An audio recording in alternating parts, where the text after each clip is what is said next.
Hello students,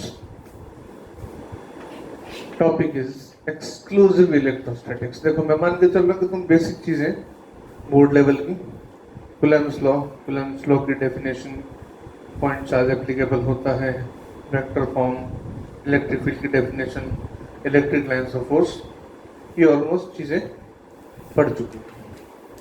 मैं कुछ exclusive बातें करूँगा। सबसे पहले मैं स्टार्ट करता हूँ इलेक्ट्रिक लाइंस ऑफ फोर्स। पहली चीज देखो, एक पॉइंट चार्ज है। इस पॉइंट चार्ज से suppose n number of lines of force निकलती है, तो इससे r डिस्टेंस पर अगर मैं स्फीयर अज्यूम करूं तो वहां पर इस स्फीयर से जो नंबर डेंसिटी होगी that will be number upon 4 pi r square. Clear? Total number यानी electric lines of force per unit area जो पास थ्रू होंगी that will be n by 4 pi r square, और electric field भी 1 by are square होता है। और तुम्हें मालूम, एक डेफिनेशन पढ़ा होगा, इलेक्ट्रिक फील्ड इंटेंसिटी का डेफिनेशन होता है number of electric field intensity, एक definition number of electric lines of force per unit area. तो सेम थिंग है, राइट? एक बात। दूसरी चीज, तुमने गॉस थ्योरम पढ़ा। अच्छा, मैं तुमसे ये पूछूं कि 1 कूलम्ब चार्ज से कितनी electric lines of force linked होती हैं? मैं लिंक वर्ड जान के यूज कर रहा हूं। देखो, अगर चार्ज पॉजिटिव है तो उससे इलेक्ट्रिक लाइंस ऑफ फोर्स बाहर निकलती मानते हैं, रेडिएटिंग आउटवर्ड्स। नेगेटिव चार्ज में टर्मिनेट होती है। तो मैं लिंक बोल रहा हूं कलेक्टिवली इसको, लाइंस ऑफ फोर्स लिंक्ड। अब इफ आई आस्क कि 1 coulomb of charge, how many electric lines of force are linked? So you may ask, what is this?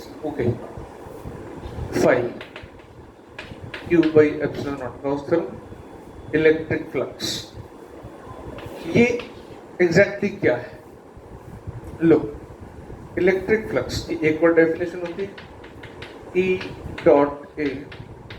मैं सिंपल करता हूँ, suppose angle between E and A is 0, then it becomes EA। Okay, actually I'm interested to find the dimension of phi in terms of number of lines of force। अभी हमने बात की कि E जो है, E is what? number of electric lines of force per unit area, और A क्या है? एरिया। इसका मतलब phi क्या बना? Number of electric lines of force. अच्छा, ये फ्लक्स भी होता है और ये भी हो सकता है। इसका मतलब फ्लक्स जो है दैट इज व्हाट?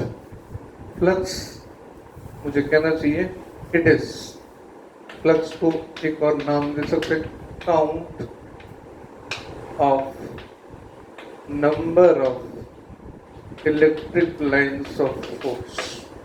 अब वो क्लोज सरफेस है, कोई एरिया है। टू योर ग्रेट वंडर कि हम जब फ्लक्स के डेफिनेशन पढ़ते हैं, बुक्स में भी लिखा, बिल्कुल एलिमेंट्री, कोई भी किसी बुक में ऐसा लिखा रहता ना कि ये एक एरिया अज्यूम किया, from here there are electric lines of force. तो एक्चुअली व्हाट इज दिस कि इस पर्टिकुलर गिवन एरिया से जो linked electric lines of force हैं उसी की कैलकुलेशन तो कर रहे हैं, वही तो फ्लक्स होता है। फ्लक्स की डेफिनेशन यही थी, तो मैंने कुछ अलग बात नहीं की। Same thing means what I want to say, phi is what? Number of electric lines of force linked with an area q by epsilon naught। अब अगर मैं ये कहूं कि 1 कूलम्ब चार्ज से find number of electric lines of force linked with 1 coulomb charge, तो भाई ऐसा है। फाई क्या है? Number of lines of force. यहाँ क्या लिखते हैं आप? 1/ε0। ओके, इसको थोड़ा सिंप्लीफाई करते हैं, 4π/4π से मल्टीप्लाई कर देते हैं, ये बन जाता है 1/4πε0 मीन्स के 4π के। देख के ध्यान देना, स्मॉल के है, not capital. Capital k we use for the dielectric constant, या you sometimes say ε0 r। Okay, here it is small k which is 1/4πε0। ऊपर 4π रहा, इट इज 4π के की वैल्यू है 9 into 10^2, 9 into 4π। So that much number of lines of force are linked with 1 coulomb charge. Got it? Again, electric lines of force do not really exist. It's just a graphical assumption. मैं थोड़ा सा इस पर discuss कर लेता हूँ कि exactly ये है क्या electric lines of force. Our third point, देखो, इलेक्ट्रिक फील्ड जो होता है किसी भी चार्ज या चार्ज डिस्ट्रीब्यूशन के अराउंड जो फील्ड जनरेट होता है, लाइक जैसे ग्रेविटेशन, अर्थ के अराउंड एक फील्ड है, ग्रेविटेशन फील्ड है, जहां कोई भी मास एक फोर्स फील कर सकता है, तो वो फील्ड एग्जिस्ट कर रहा है। अब इस फील्ड को मैथमेटिकली समझने के हमारे पास 3 तरीके हैं। एक है vector method, electric field intensity. Many times students they assume the same thing, electric field and electric field intensity. Actually these two are different things. However, in the books it is written, और कई बार चलता है बात करने में भी, लेकिन दोनों में डिफरेंस। तो पहला मेथड है vector method. Same electric field, जो फील्ड है चार्ज या चार्ज डिस्ट्रीब्यूशन के अराउंड जो फील्ड है, जहां उसका इफेक्ट परसीवेबल है, उस फील्ड को समझने का मैथमेटिकल जो तरीका है, उसका पहला vector method electric field intensity. दूसरा एक स्केलर मेथड है, वी पोटेंशियल, उसी फील्ड को समझने का। तीसरा ग्राफिकल मेथड, और ये जो ग्राफिकल मेथड है ये electric lines of force. Electric lines of force मतलब सेम इलेक्ट्रिक फील्ड को समझने का graphical method. Got it? Again, सच में तो एग्जिस्ट करती नहीं है, हम ऐसा अज्यूम कर लेते हैं। और कैसा अज्यूम करते हैं? 1 कूलम्ब चार्ज से number of lines of force linked होती हैं 4π के। लेटर ऑन मैं तुम्हें सॉलिड एंगल की जब बात बताऊंगा तो दोबारा से इस बात को लूंगा, ये पाई किस तरह से आता है सॉलिड एंगल। आई होप तुमने नाम पढ़ा होगा गॉस थ्योरम में। स्टिल आगे चलते हैं। अब एक इंटरेस्टिंग सा रिलेशन निकालता, देखो, E is equal to Q/4πε0r²r²। मतलब ये एक चार्ज है, इससे r डिस्टेंस पर ये पॉइंट P है। इस पॉइंट P पर इलेक्ट्रिक फील्ड इंटेंसिटी की वैल्यू डेफिनेटली ये होगी। अच्छा, इसको एक और ढंग से सोचते हैं, देखो, E is equal to Q/4πr²ε0r²। ये क्या बन गया? एरिया। यहां से r रेडियस का अगर मैं स्फीयर बना दूं तो ये उसका एरिया होगा, ये वाला। ये क्या है? Q/ε0। Number of lines of force अभी बात की मैंने, I was what? Q/ε0।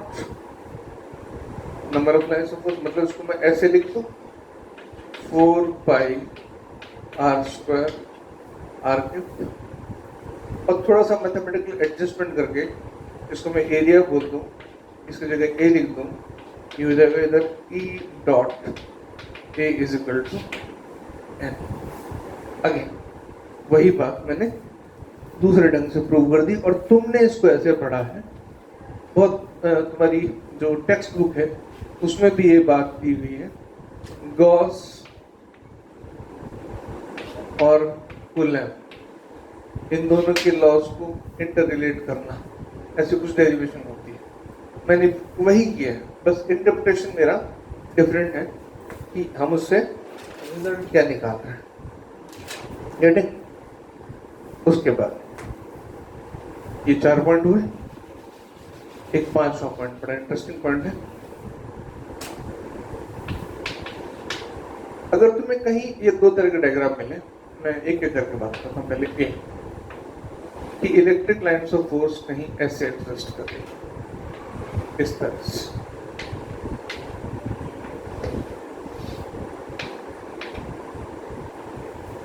अब मैं कहता हूं कि ऐसी electric lines of force exist करना पॉसिबल नहीं है। क्यों पॉसिबल नहीं है? यहां पर मैं फैक्ट बोलूंगा कि sharp bend electric lines of force में नहीं होते, नहीं हो सकते। क्यों नहीं हो सकते?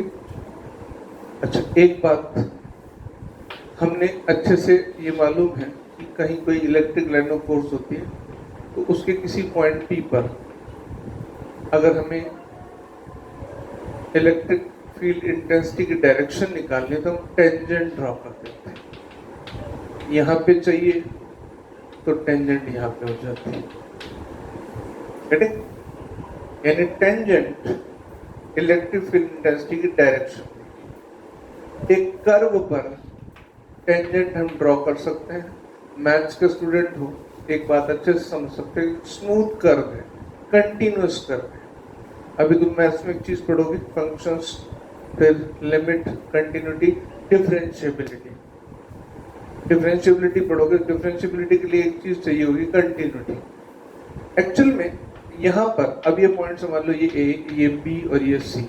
अगर ए, बी और सी इन तीनों पॉइंट्स पर इलेक्ट्रिक फील्ड इंटेंसिटी डायरेक्शन निकालने के लिए ये चीज हम यूज करें तो बड़ा कंफ्यूजिंग केस हो जाएगा। इस पॉइंट पर टेंजेंट ड्रॉ करो, बड़ा मुश्किल है। इस पॉइंट से लेफ्ट चलोगे तो टेंजेंट इस तरफ आएगी, इससे राइट चलोगे तो इधर आएगी। अब एक ही पॉइंट पर 2 डायरेक्शंस इलेक्ट्रिक फील्ड इंटेंसिटी की, इम्पॉसिबल। तो बेंड शार्प नहीं हो सकते, इम्पॉसिबल है। शार्प नहीं होंगे, कर्व होंगे, बेंड होंगे कर्व लेकर। Got it? एक पॉइंट। दूसरी चीज, एक और टाइप का इलेक्ट्रिक फील्ड का ओरिएंटेशन मैं ऐसा बनाता हूं।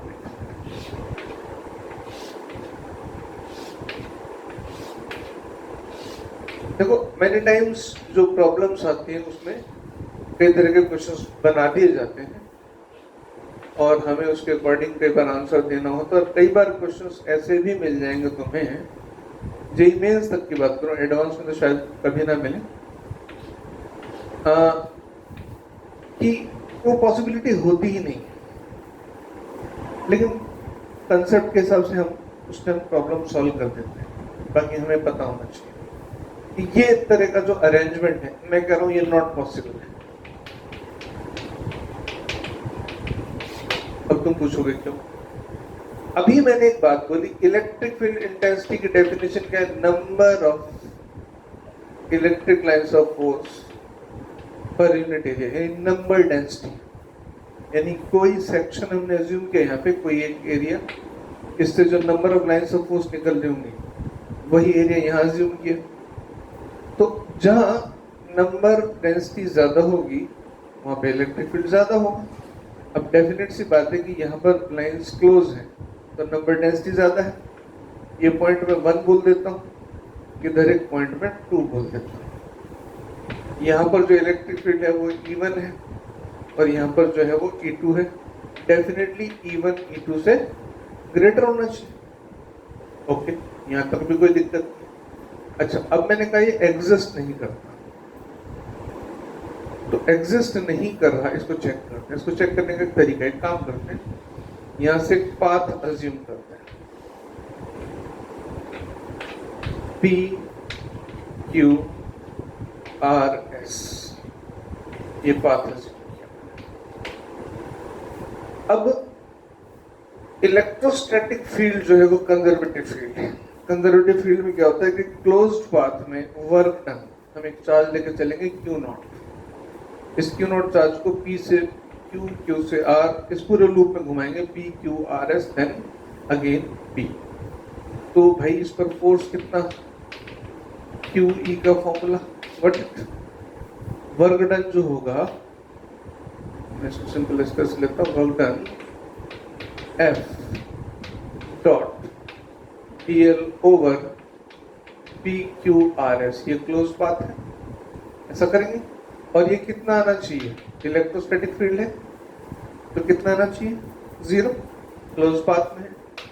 F की जगह में लिख दिया, सॉरी Q नॉट था, Q नॉट E, तो ये हुआ Q not E dot DL from PQRS close path, ये 0, ये होना चाहिए, इट मस्ट बी 0। देखते हैं अब ऐसा होगा या नहीं।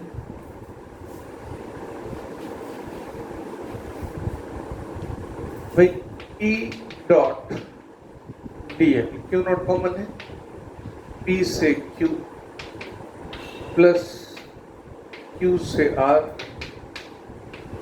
R to S, S to P again, individually calculate करते हैं। मैं डायग्राम ड्रॉप ये मिटा रहा हूँ, तुम्हारे पास वीडियो में है डायग्राम, ठीक, मैं उसका से ले रहा हूँ। E dot DL PQRS, E dot DL P से Q, Q से R, सेम वही चीज आएगी, E dot DL, then R to S, lastly S to P। अच्छा अब जरा देखो, P से Q में इलेक्ट्रिक फील्ड कितना था, E1, और P से Q में जब हम चलते थे ऐसे, यहाँ से P से Q, तो हम इलेक्ट्रिक फील्ड डायरेक्शन में चल रहे थे, तो E और L और उस लेंथ को L मान लेते हैं, ठीक है। E और DL के बीच में एंगल कितना था, 0, तो E डॉट DL P से Q की वैल्यू आ गई E1L। उसके बाद Q से R ऐसे आता था, इलेक्ट्रिक फील्ड ऐसे था। तो भाई ये जो पाथ है और इलेक्ट्रिक फील्ड परपेंडिकुलर हो गए, परपेंडिकुलर तो डॉट प्रोडक्ट 0 प्लस, फिर आते थे R से S, इलेक्ट्रिक फील्ड इस तरफ है और ये डायरेक्शन उल्टी है, माने एंगल कितना होगा 180, तो E यहाँ पर इलेक्ट्रिक फील्ड था E2, तो हमारे पास आंसर आता है -E2L। लास्ट स्टेप S से P तक गए, अगेन वही बात, इलेक्ट्रिक फील्ड वैल्यू जो भी हो, पाथ डायरेक्शन उसके परपेंडिकुलर, तो डॉट प्रोडक्ट कितना हो गया 0, या E1L माइनस E2L। फाइनली हमारे पास आ गया E1 minus E2L and which is not equal to 0, जो कि होना चाहिए। अब इस क्लोज पाथ में जो E डॉट DL है वो 0 आना चाहिए था, लेकिन 0 आया नहीं। इसका मतलब ये हुआ कि ये टाइप की electric lines of force exist नहीं कर सकती। और दिस पॉइंट, ओके, एक और पॉइंट लेते हैं, दैट इज व्हाट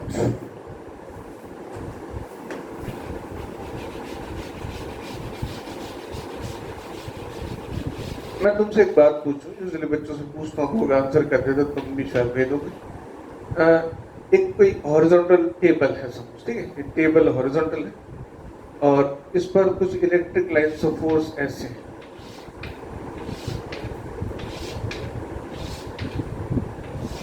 ऐसे कर्व्स, टेबल है, स्मूथ टेबल है, फ्रिक्शनलेस सरफेस है, इलेक्ट्रिक लाइन्स ऑफ फोर्स किसी तरीके से हमने ऐसे जनरेट कर दिया।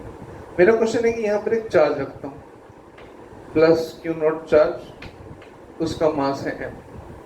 अगर मैं इस चार्ज को यहाँ पे जस्ट छोड़ देता हूँ, सरफेस इज फ्रिक्शनलेस, कोई फ्रिक्शन नहीं मानना है, तो ये चार्ज जिस लाइन पे छोड़ा उस लाइन के पाथ को फॉलो करेगा। इट इज ट्रू और फॉल्स? मैक्सिमम स्टूडेंट से me yes sir it will. अब मैं यहाँ पे एक बात क्लियर करता हूँ। चलो यहाँ पे इसको छोड़ा, इनिशियली रेस्ट पे है। इस पॉइंट पर इलेक्ट्रिक फील्ड की डायरेक्शन कहाँ है? इसके tangent, it will be like this. तो फोर्स इस क्यू नॉट पर लगी इस तरफ, ये पहुंच गया सपोज यहां तक, बीच में कोई लाइन नहीं है मान लेते हैं, यहां तक सीधा चलेगा। उसके बाद जैसे ही यहां पर पहुंचा, अब इसके पास कुछ वेलोसिटी है और इस पॉइंट पर इलेक्ट्रिक फील्ड की डायरेक्शन ये है। अब ये बेटा सिचुएशन ऐसी हो गई, ये वेलोसिटी और ये डायरेक्शन हो गई force, which is Q not T. अब एक बात तो तुम अच्छे से समझ सकते हो कि ये पार्टिकल अब अचानक इधर नहीं जाएगा, इन बिटवीन, इन दोनों के बीच में कहीं बैंड हो जाएगा। ये फिर यूं जाएगा, ये फिर यहां पहुंचा, फिर डायरेक्शन बदली, फिर कहीं और पहुंचा। कुल मिला के ये बात है कि ये जो लाइन ऑफ फोर्स है, कर्व है, इन कर्व की कोई भी वैल्यू किसी भी तरीके से y proportionate to 1/x cube, y equals to x, कुछ भी हो सकती है। उस सिचुएशन में ये चार्ज पार्टिकल इस लाइन ऑफ पाथ को फॉलो करेगा, नहीं करेगा। अब तुम कहोगे नहीं ये तो बड़ी अजीब सी बात हो गई, हमने तो कई बार सोचा और पढ़ा और कुछ क्वेश्चंस भी किए। बिल्कुल एक ही सिचुएशन है जब ऐसा हो सकता है कि charge particle exactly electric line of force के पाथ को फॉलो करे। वो क्या है? Electric lines of force, uniform electric field होना चाहिए, मतलब इक्वली स्पेस्ड स्ट्रेट लाइंस। दूसरी बात, चार्ज या तो रेस्ट पर हो या वेलोसिटी अगर उसकी है तो या तो इसके पैरेलल है लाइन ऑफ फोर्स के या एंटी पैरेलल। ये तीन सिचुएशन अगर है वेलोसिटी, या तो रेस्ट पे अचानक वहीं चल पड़ेगा, सीधा चलता जाएगा, या वेलोसिटी डायरेक्शन ये है तो इलेक्ट्रिक फील्ड उसको एक्सेलरेट करेगा, चलेगा सीधा ही, और डायरेक्शन वेलोसिटी इधर है तो इलेक्ट्रिक फील्ड इधर लगेगा, रिटार्ड करेगा, चलेगा सीधा। यही एक सिचुएशन है, यही एक पॉसिबिलिटी है। उसके बाद एक और इंटरेस्टिंग पॉइंट है, बच्चे पूछते हैं क्वेश्चन नंबर 8 की पॉइंट नंबर 8, एक मेटल प्लेट या एक मेटलिक स्फीयर है, इसको हमने कुछ चार्ज दिया, तो चार्ज आउटर सरफेस पे आके पॉजिटिव ले लेते हैं, ठीक है, समझने के लिए आसानी के लिए, पॉजिटिव चार्ज। अब ये बात हम अच्छे से नर्सरी क्लास से जानते हैं कि जो electric lines of force metallic, ये मेटल की बात कर रहा हूँ, मेटलिक सरफेस से electric lines of force surface के परपेंडिकुलर होती है। पॉजिटिव चार्ज है तो बाहर निकलती है और नेगेटिव है तो उस पर टर्मिनेट होती है। इस केस में ऐसे। अच्छा, एक काम करते हैं कि हम थोड़ी देर के लिए मानना छोड़ देते हैं, हम तो नहीं मानते कि ये परपेंडिकुलर होगी टू द सरफेस। हम मान लेते हैं थोड़ी देर के लिए कि ये डायरेक्शन ई की इधर है, ये नहीं, ये एंगल हो गया अल्फा। तो ई का एक कंपोनेंट इधर आएगा, ई एक्स, ई कॉस अल्फा, और एक कंपोनेंट इधर आएगा ई वाई। मैं इसको एक्स वाई एक्सिस मान लेता हूँ यहाँ पर। इस पॉइंट पर मतलब जो भी चार्ज है उस पर एक ई एक्स फील्ड इधर, जो कि इधर फोर्स लगेगा क्यू ई एक्स, और एक इधर फोर्स लगेगा क्यू ई वाई। अब इधर से तो ये बाउंडेड है, बाहर नहीं निकल सकता, लेकिन इधर टेंजेंशियली ये मूव कर सकता है। और जो बात इस पॉइंट पर चार्ज के लिए वो हर एक पॉइंट पर जो चार्ज है सबके लिए एप्लीकेबल हो, यानी हर एक जो सरफेस पे चार्ज है वो हर एक चार्ज एक tangential force parallel to surface feel करेगा, तो charge will begin to flow in the surface. Charge flow होने लगेगा, और चार्ज फ्लो होने लगेगा तो क्या हमारे पास क्या आ जाएगा? करंट। करंट क्या? Flow charge. अच्छा, और इस मेटल का कुछ रेजिस्टेंस भी होगा, तो भाई हमें I²RT कुछ टाइम में जो हीट मिलेगी वो I²RT हीट जनरेट हो जाएगी इस मेटल। अब एक इंटरेस्टिंग बात सुन, बात तो बराबर है कि ऐसा तो होना चाहिए। अब हीट क्या है? एनर्जी है। और अगर ये होगा तो ये करंट जो इनफाइनाइट टाइम तक फ्लो होता रहेगा। सिंपल सी बात है, इलेक्ट्रिक फील्ड की डायरेक्शन लाइन ऑफ फोर्स किसी एंगल पर है तो टेंजेंशियल फोर्स तो सदा लगती रहेगी, और ये घूमता रहेगा इनफाइनाइट टाइम तक, और ये हीट अप होता रहेगा। इवन ऐसा भी हीट अप हो सकता है मेल्ट डाउन हो जाए। यानी एक चीज यहाँ पे हो रही है, एनर्जी कंजर्वेशन के प्रिंसिपल का वायलेशन हो रहा है। हम एनर्जी दे नहीं रहे कुछ भी, लेकिन इसमें एनर्जी जनरेट हो रही। So this is a nonsense statement. It is not possible at all. Got it? So, in metallic cases, ध्यान देना, मैं फिर से बोल रहा हूँ मेटल के केसेस में जो इलेक्ट्रिक लाइन ऑफ फोर्स है या इलेक्ट्रिक फील्ड की डायरेक्शन है वो मेटल सरफेस के perpendicular. There is no tangential component of electric line of force or electric field.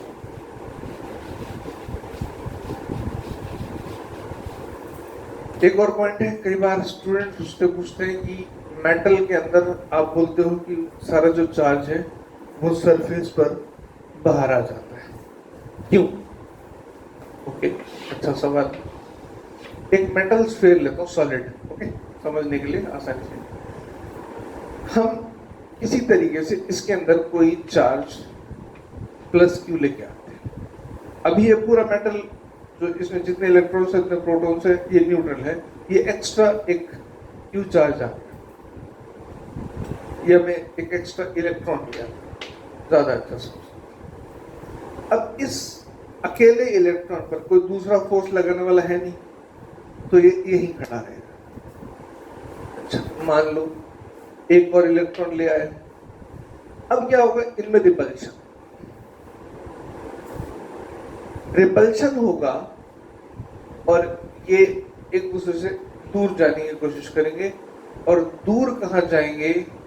ये एक दूसरे से मैक्सिमम पॉसिबल सेपरेशन बनाएंगे। क्यों? क्योंकि जब ये पास पास थे तो इनकी पोटेंशियल एनर्जी दोनों की ज्यादा थी, और जब ये एक्सट्रीम पर पहुंच जाएंगे तो मिनिमम हो जाएगी इस पर्टिकुलर कंडीशन में। आई होप तुमने क्लास 11th में कंसेप्ट पढ़ा होगा कि दुनिया का कोई भी सिस्टम स्टेबिलिटी गेन करना चाहता है, और स्टेबिलिटी गेन करने के लिए अपनी पोटेंशियल एनर्जी को मिनिमाइज करने की कोशिश करता है। कोई भी सिस्टम, तुमने केमिस्ट्री में भी चीज पढ़ी है, वही बात यहाँ पे एप्लीकेबल होती है।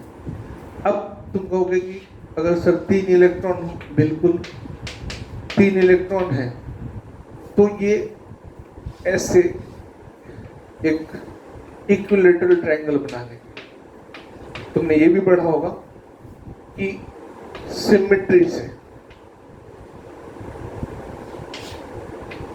पोटेंशियल एनर्जी मिनिमाइज होती। सिमेट्रिक ट्रायंगल 4 होंगे तो एक स्क्वायर बनाएंगे, 5 होंगे रेगुलर पेंटागन, सो ऑन। तो अब अगर बहुत सारे हैं तो अल्टीमेटली उन्हें कहाँ जाना है? सरफेस में। ये स्फीयर में तो ठीक है, ये बात हमने सीधे से समझा दी। अगर कैसी भी शेप मेटल है तो जो चार्ज हमने दिया है या इलेक्ट्रॉन हमने डाले, उनके पास जाने का एक ही चारा है कि वो सरफेस पर चले जाएं, ताकि सिस्टम की पोटेंशियल एनर्जी मिनिमम हो जाए। But it